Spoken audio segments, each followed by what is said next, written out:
আসসালামু আলাইকুম। আজ আমি ফুলকপি রান্না দেখাবো। এই দেখো, এই ডাঁটাগুলো আমি প্রেসার কুকারে দিয়ে হাফ সিদ্ধ করে নিয়ে এর ভিতরে একটা রগ থাকে, রগটা ফেলে দিয়েছি। এটা ফুলকপি আছে, এই যে বেগুন আছে, বেগুন আর ফুলকপি দিয়ে রান্না করব। কালকে বাজার করতে গিয়ে দেখি বাজারের দাম খুবই কম, 20 টাকা কেজি। ধরা হিসেবে নিলে আরও কম। তাই সবজি খেতে পারি আমরা বেশি বেশি, যেহেতু দাম কমে গেছে। আলুর একটু দাম বেশি, আলু খাওয়ার দরকার কি?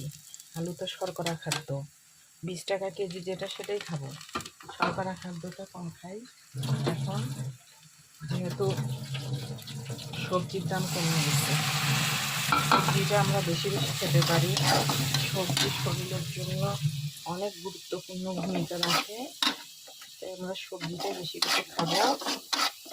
এখানে আমি দিয়ে নিলাম পেঁয়াজ রসুন, ভেজে নিয়েছি।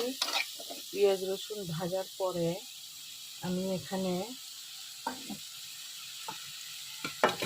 মশলাগুলো দিলাম। হলুদ মরিচ একটু মশলা আমি তুলে রাখবো, আর একটা সবজি রান্না করব। আমি খুব অটো সিস্টেমে রান্না করি, একবারে পেঁয়াজ রসুন ভেজে নিয়ে 2-3 তরকারিতে দেই। এটা আমার ভালো বুদ্ধি, সময় বাঁচে, গ্যাসও বাঁচে। দেখো, ডাঁটাগুলো দিয়ে দিচ্ছি, সিদ্ধ ডাঁটাগুলো রগ নাই, একেবারে তুলতুলে নরম হয়ে গেছে। এটা ফুলকপি। তারপরে এখানে আলু আছে, আলুর পরিমাণটা একটু কম, সবজিগুলোই বেশি। আলু কমই দিলাম, আমি একটু আলু কম খাই, কারণ আমি একটুতেই মোটা হয়ে যাই, মনে হয় পানি খেলে মোটা হয়। দেখো আলু, নতুন আলু। এটা আলুটার কেজি হচ্ছে 65 টাকা। অনেক দাম কমে গেছে সবজির।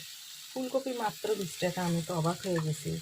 বলতেছে আটা ধরা হিসেবে নেন, আরও কম পাবেন। হ্যাঁ, 5 কেজি নিয়ে কী করবো, নেওয়া যায় 2.5 কেজি। 5 কেজি নিয়ে 2 জন মিলে ভাগ করে নেওয়া যায়। 5 কেজি করে নিয়ে যে পুচির মায়ের সঙ্গে ভাগ করে নেওয়া যায়। কালকে পুচির মা যায়নি বাজারে, আমি একাই গিয়েছিলাম।